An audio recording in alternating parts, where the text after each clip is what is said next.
Hi, everybody. Welcome back. Thanks for being here for the Block of the Month Club. We are on block 15, and it is called the Windmill Star, and we need 3 of them for this little beauty. Isn't it cute? It's going to feel a little small and fiddly compared to what we've been doing, and they're only getting smaller. Yes, because we're about to get, assembling in the next little while. So if you're just tuning in, we are working on the Barn Star Sampler Quilt as the homemade 2024 Block of the Month Club. And we've got our swatch sheet nearly filled in here. One of the fabrics here, or 2 actually, can go on my swatch sheet. Just a reminder to do this because as some of the patterns come up, you will be using your scraps. So I've got the dark raspberry here, which is number 8. So that's going to go in here. And I also want to remind you that there's 1 month where we don't send you anything because you're going to be using your scraps. It's coming up. But you'll notice that we amortized everything over the entire block of the month. So, and we bill it out that way. But there's 1 month where you've received extra in a previous so that you can use it during that month. So don't be shocked if you don't receive anything 1 month. That was by design to try to save on shipping. And so there's extra fabric. You'll know there's so much extra fabric. So we'll be pulling from our scraps to come, but not today.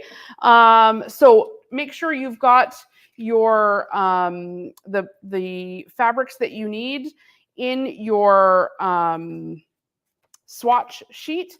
I needed number 8 and number 3, which is this one here. And just glue them on however you're doing it. Hopefully you haven't given up on doing it yet because it really will come in handy in the next little bit when you're trying to remember what fabrics are what. And when it's calling for, fabric number 4, fabric number 9, you know which one it is without having to go back and look. So I'll set that aside for right now. And we'll get to, we'll just review the cutting. It's pretty, actually, I love this one because there's no drawing on of any lines. It was all just basically squares and straight lines to sew. Nothing uber complicated. You will note from each of the white, raspberry floral and the dark floral that you're cutting triangles. And just notice that the F, it is correct that the F triangle is larger than D and E, and that's because when it comes together, I'll take it off the book so you can see when it comes together, this side sort of equals that side. So don't kind of get ahead of it and go like, oh, I cut this one wrong, or these are too small. Just note that those are meant to be different sizes. So just beware of that. So I'll set them aside for now. That's the only call outs on the cutting. This one will feel a little small and fiddly compared to what we've been doing, but it's fairly simple because it's a lot of straight lines. So let's just get in there.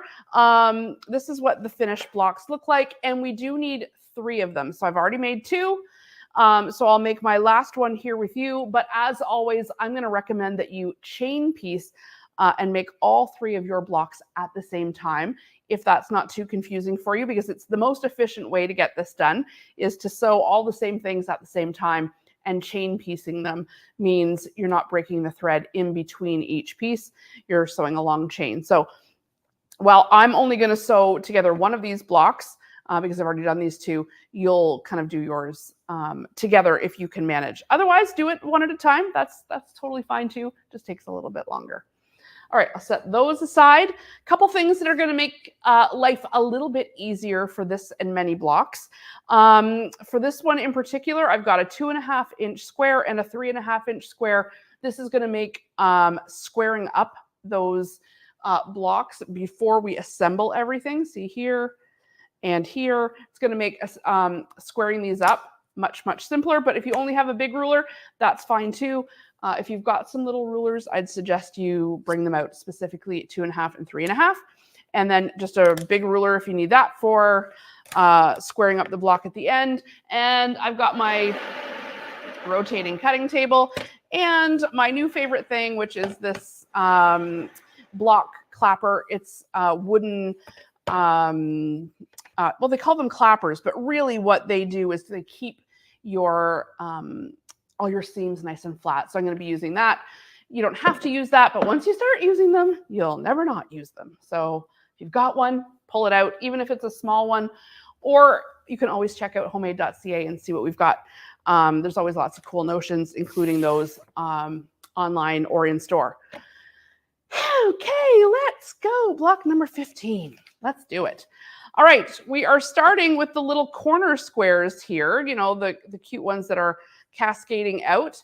And I guess we're going to start with our A and B little tiny squares. So A, let's bring them over, because what I'm going to suggest you do here is lay this out, because we've got A and B going this way, and then we've got A and C. So we've got C and C, and we've got another A, and then we've got B again lining up this way, and we've got an A piece.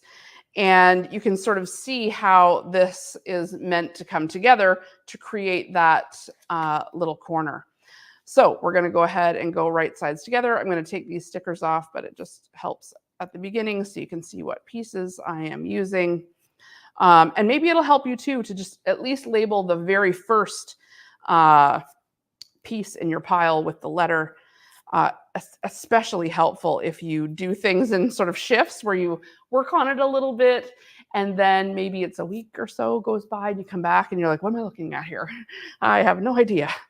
So those little stickies are helpful. Okay, so right sides together on, and so I'm going to just try to work in this line and put these lines, these rows together first. So right sides together, and let's go ahead and do a little bit of chain piecing to make life a little bit more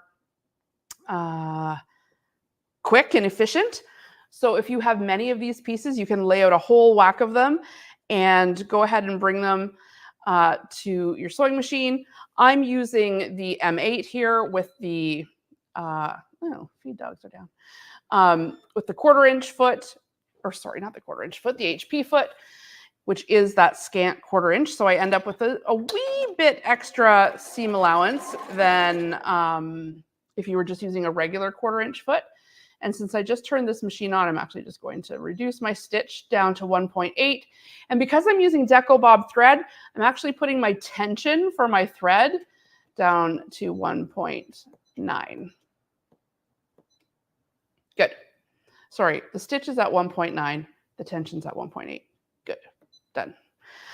Because that Deco Bob is so thin, that 80 weight thread, you need to tighten it up a little bit.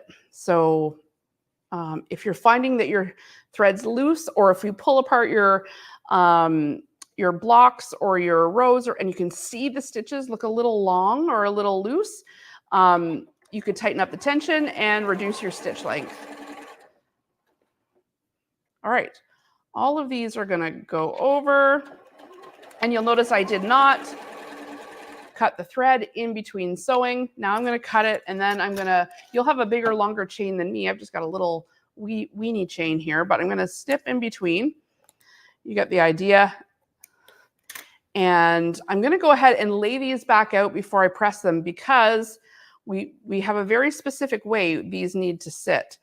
And the instructions are going to tell you right here, like it's tiny, but it's there. The little arrow pushing towards the blue means that's the way we should press this over. So I'm going to give it a little finger press right now, and then I'm going to lay out the middle. Aha, see, that's the bottom. It needs to go this way. And again, towards the blue. Okay, and then I just have one more to sew on this side. So right sides together here, and then I'll take it to the iron and press these so that we can sew those rows together. And you need to make 4 of these blocks 3 times. That's not nothing. That's enough. So get into a little bit of a rhythm here with how you plan to do them. but laying them out is always a good idea. So we are going towards the blue. I'm even going in towards the center blue. So let's bring these over to the iron. And pressing towards the blue. And then I'm going to, as soon as they're, leave that on there. The weight of the block, the big clapper, it helps just keep everything super flat, and you really notice a difference once you start using it. So if you give them a little bit of, and then hide them under there while you're doing the rest of your pressing, everything lays super, super flat.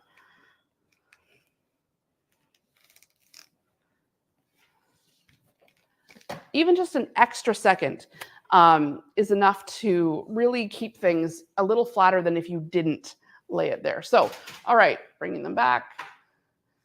Nice and paper flat at this point, no humps at all. And because we paid attention to how the seams were meant to go, that means we can do some nesting here. We can nest here and we can nest here. So those points are nice and protected and next to each other. So we're going to go ahead and nest this together by butting up the one side with the other, kind of feel that it's together in a straight line. And then we can add a pin just down that center point. So you can do that for all of your pieces and then bring them all over. I've just got the one now here.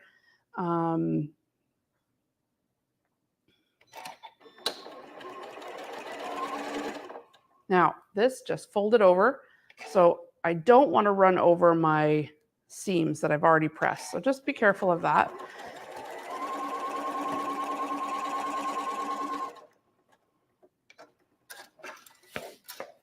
I may have one more I need to build here because I've got these two. So I may need to lay out another here and here. And then that's for later.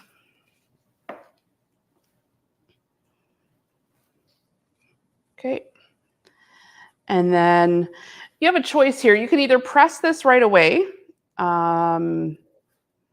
or you can go ahead and add your next line to it. Technically, you can go ahead and nest it because we're not sewing over that seam, but sometimes it's easier to just press it right away. But either way, up to you. So I'm going to go ahead and nest that seam now. Put a pin.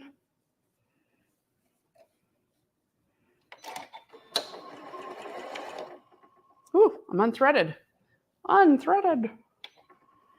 So let's just get this out. Press our foot up. And oh, I see. I didn't lift this up when I was moving my sewing machine. You want to make sure you're using your machine exactly as directed. It needs to have certain amounts of tension on each point for everything to be like working correctly. So even just leaving that, the telescopic stand here down is not great. You should, use it as it's meant to be used. Okay. Get that threaded. Whoops, I can't pull it right out. Now I got too much thread going on.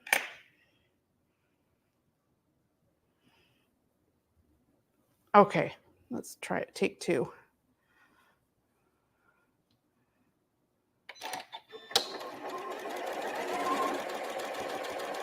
Don't run over your pins.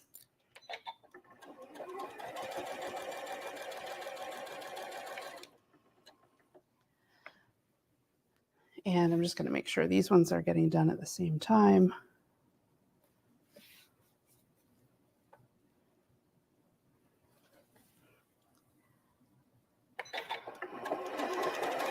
I wanted to just remind you guys to take a look at homemade.ca for our calendar of events. We've got lots of new stuff coming up, including a whole series on free motion quilting. So if you're thinking you may want to try quilting this quilt yourself, but you're struggling with the idea of free motion quilting, we're going to have a series of projects for you to practice free motion quilting, which is going to be great. I'll iron this while we're chatting. So it's called Fall for Free Motion. And the best part is that there's no piecing. Nothing like this is required because we don't want to be practicing on quilts that we've spent months and months and months making.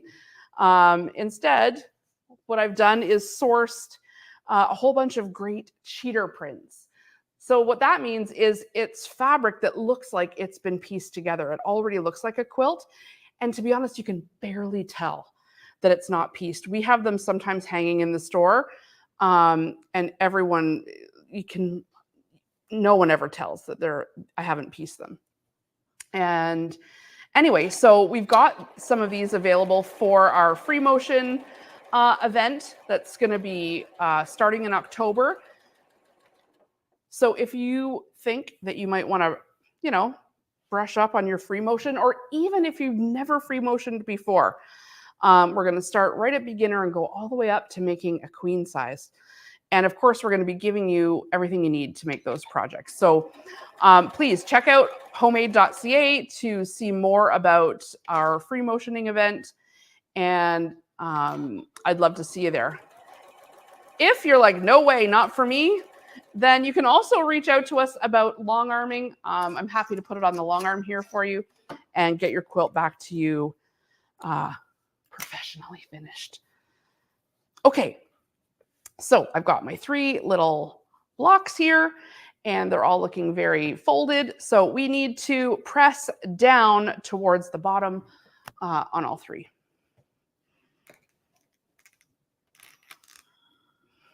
Down towards the bottom, under it goes. Down towards the bottom.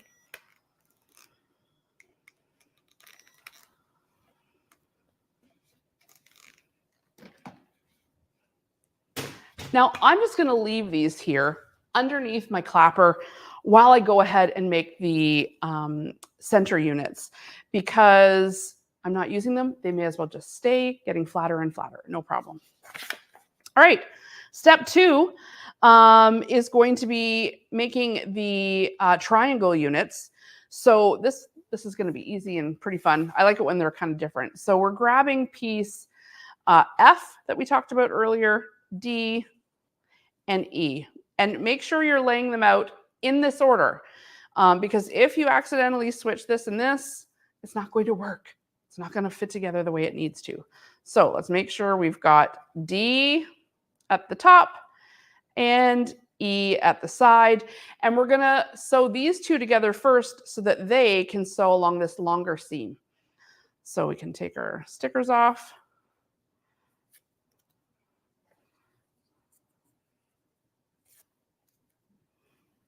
Make sure you've got right sides up, especially on these, the white on white. Sometimes it can fool you. And make sure you're sewing the correct seam. You're not sewing here or here, you're sewing here. So if you're laying all of these out in a row, I'd suggest laying the side of the seam that that's closest to the machine. That's the one you're sewing. And you can put all of yours in a row. You're going to need 4 of those for each of your 3 blocks. So you're making a total of 12.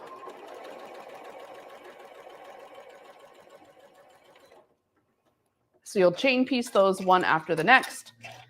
And then you're going to have to press this before you sew it here. So let's open it up and we're going to press towards our pink, our coral color.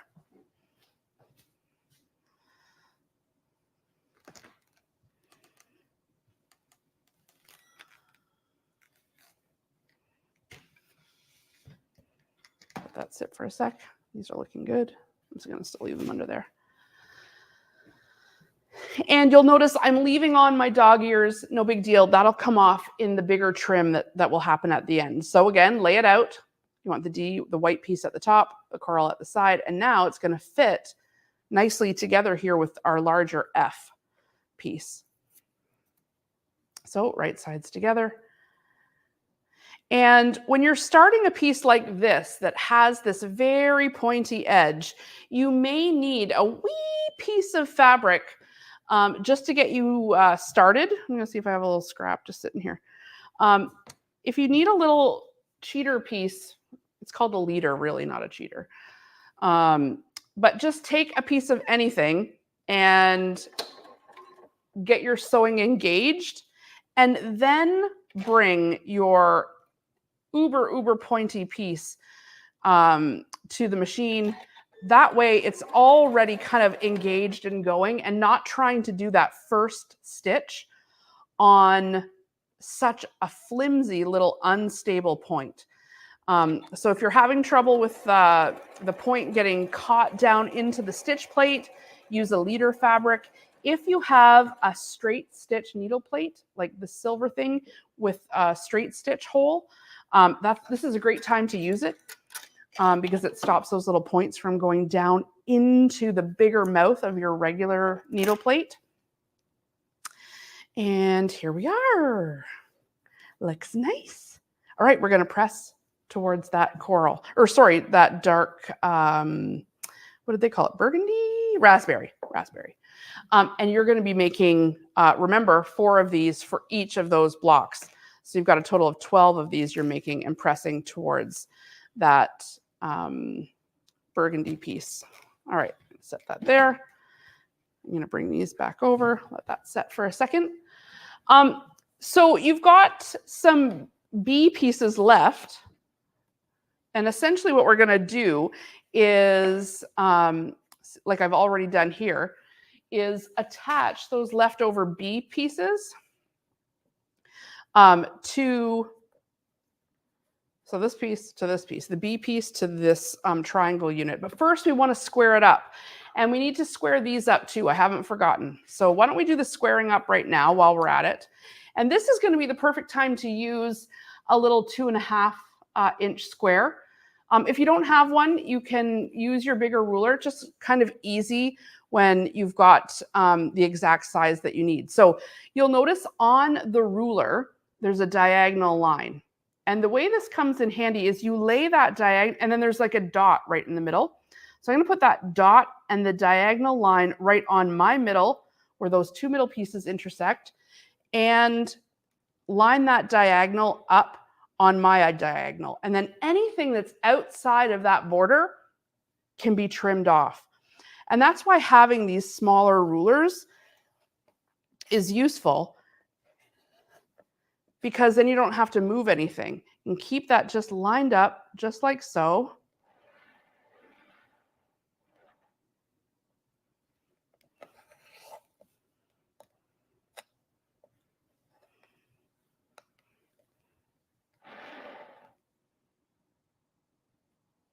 And just anything outside of those lines is free to go.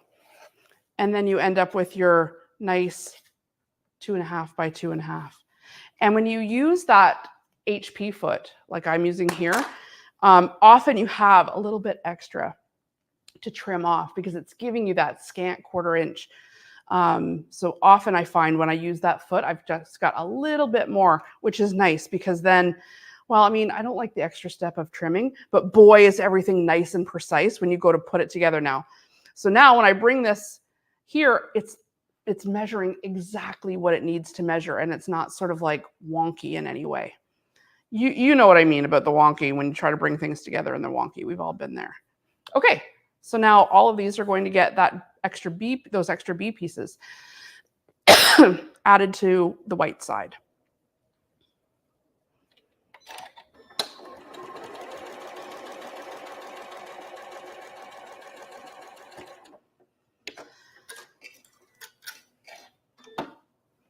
Okay, and I'm going to be pressing this towards the white.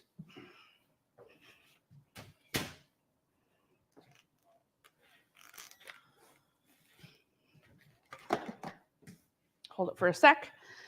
And while that's cooking over there, I will go ahead and grab my 3.5 inch square. Same deal for these guys.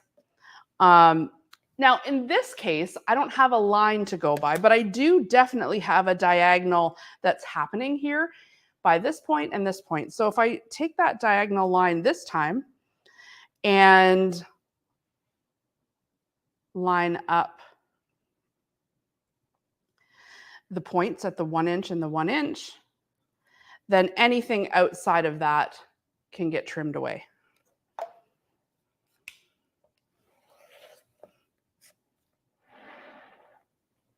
What's nice about this compared to using just your regular ruler is you never have to kind of accommodate how much you're taking off one side or another. It's either there or it's not there. So for those of you who, there's that one. For those of you that don't have a ruler like this, I'll show you how to do it on just your big ruler too. So take one, and you can use the lines on your mat and measure over 3.5 by 3.5. So 1, 2, 3.5, and then trim it up. Or you can use the lines on your ruler and kind of guesstimate, like leave a little bit on each side to take off.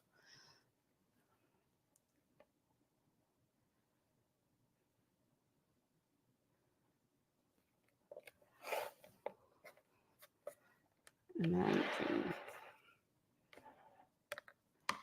then line up exactly at the 3.5 mark, and then anything outside of 3.5 here can come off. I mean, it's still very like easy to do. Just if you have that ruler, if that helps too.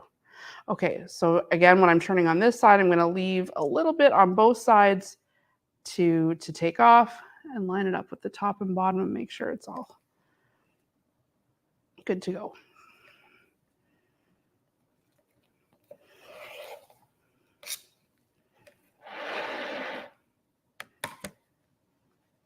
And now I'm lining it up exactly with 3.5. There we are. One more. I'll use the square again. Put that diagonal.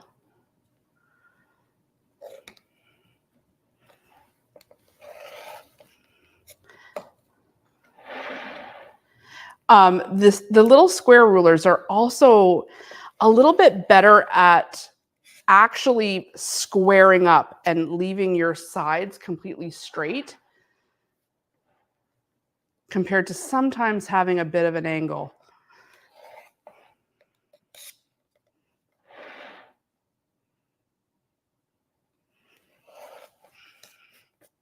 All right.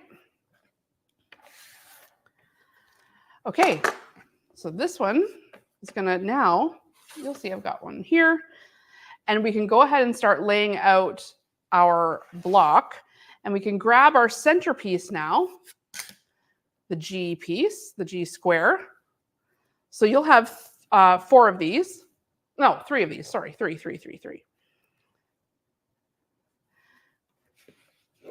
Because you're making 3 blocks. And then go ahead and start laying out. So if that was going to be my top row, we need another square. Note that you want the tops. You don't want the square with the little square inward. See what I mean? You want the blue square at the top outer edge.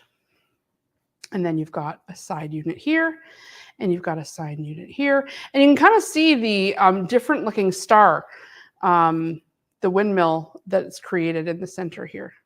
And then we've got one here, here, and where is, oh yeah, it's cooking under my block. And there we go. Okay, so you know the drill. Separate these out, and we'll start sewing right sides together with a 1/4 inch seam.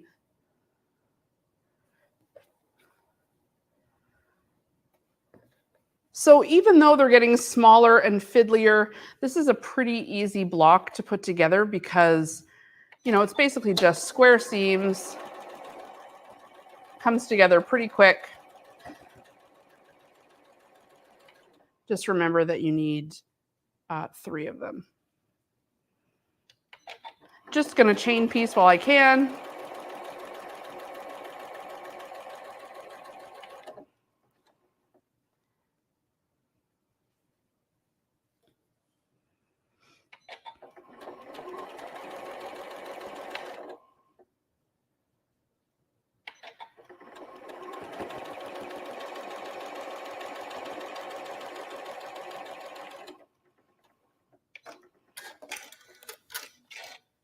There we go. All right, always lay it out again because it's easy to like accidentally go like this or something, you know, just lay it out again. And right sides together.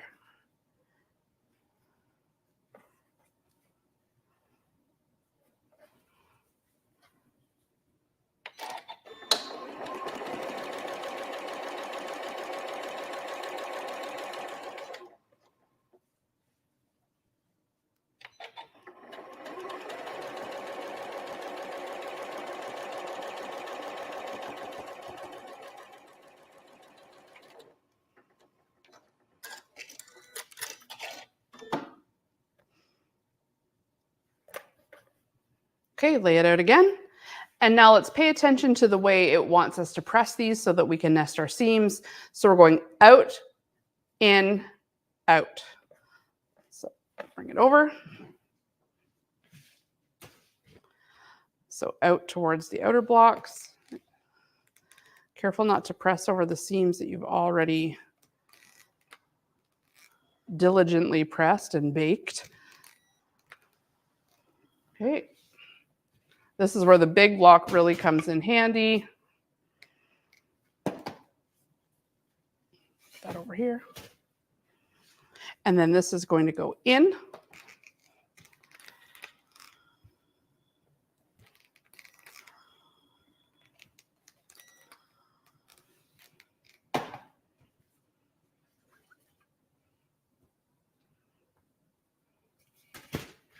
And then out again. Make sure you don't have any big fold under there.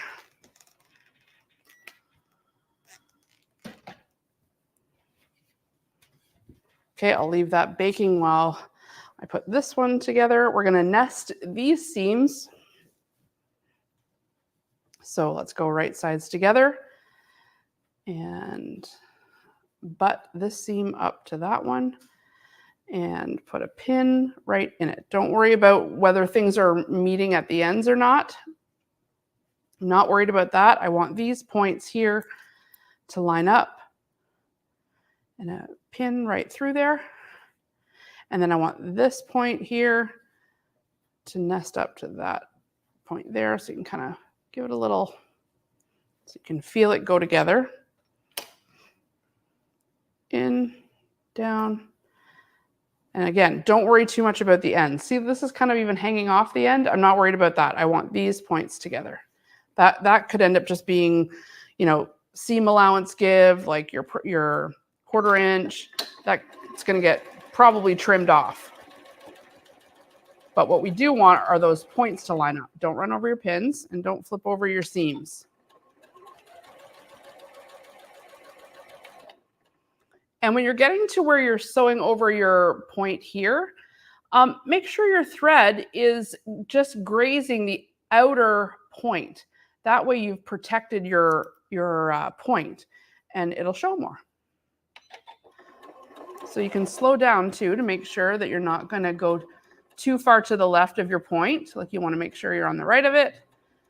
And then you can just kind of keep going. And then that's a good way to protect your points and make sure they're showing and kind of make up for whatever, you know, not so straight sewing you might have done while constructing your block. We all do that. There we go.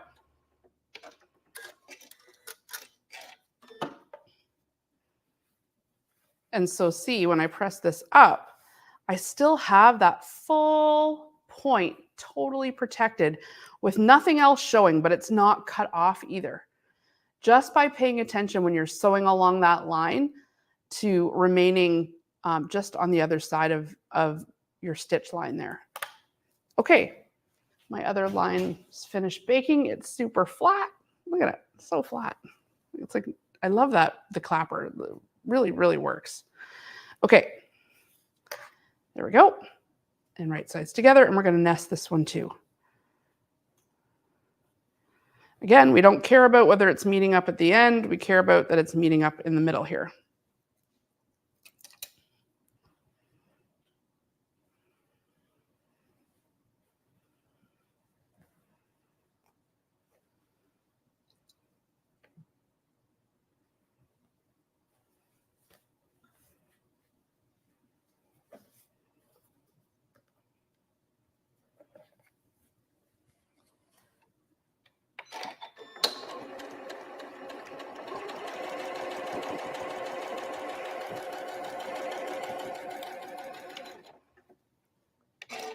with that flipping up.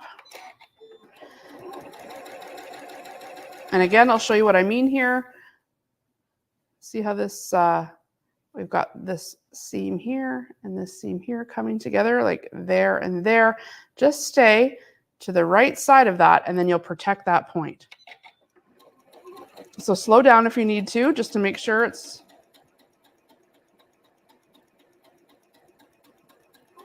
Then you can finish up.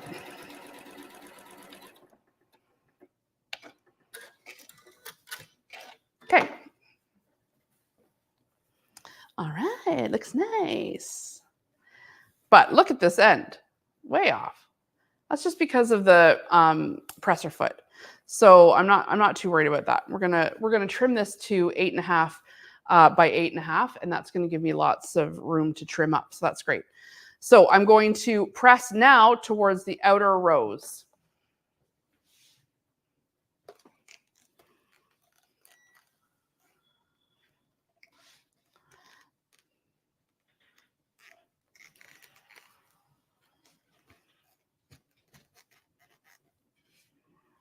Let that sit for a sec. So I will use my bigger ruler now when I want to trim up my whole block to 8.5 by 8.5. Okay. So I probably have a ruler that spans 8.5, which is great. So I'll grab that. This big one does. That way I know. So you can do the same kind of thing with a ruler like this, is take the middle, no, ignore that. You could do it if you had a center point here or whatever, but we're just going to measure over 8.5 at this point and accommodate the extra. So see how this is going to get totally nice and trimmed off and still have perfect 8.5.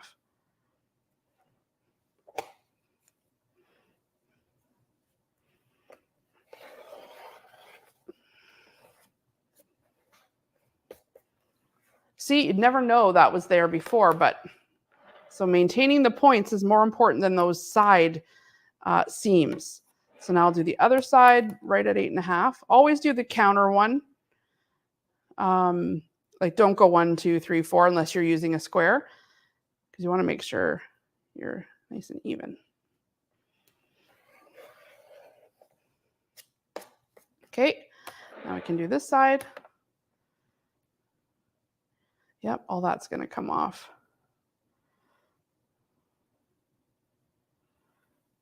Perfect. Whoops, don't slip.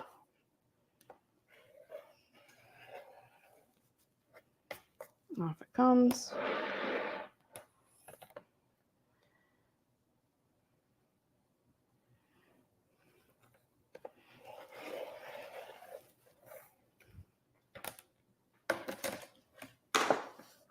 Yay! That's it. 3 windmill star blocks. I love that you can find these sort of medium-sized blocks hidden throughout the bigger pattern of our barn star sampler. It's really what makes all the diversity in sizes is what really gives this its old world charm. So I love these medium-sized blocks. We're now about to move on to the real teeny tiny blocks. So get these ones done and we'll be pushing forward to block 16 next. Thanks for watching.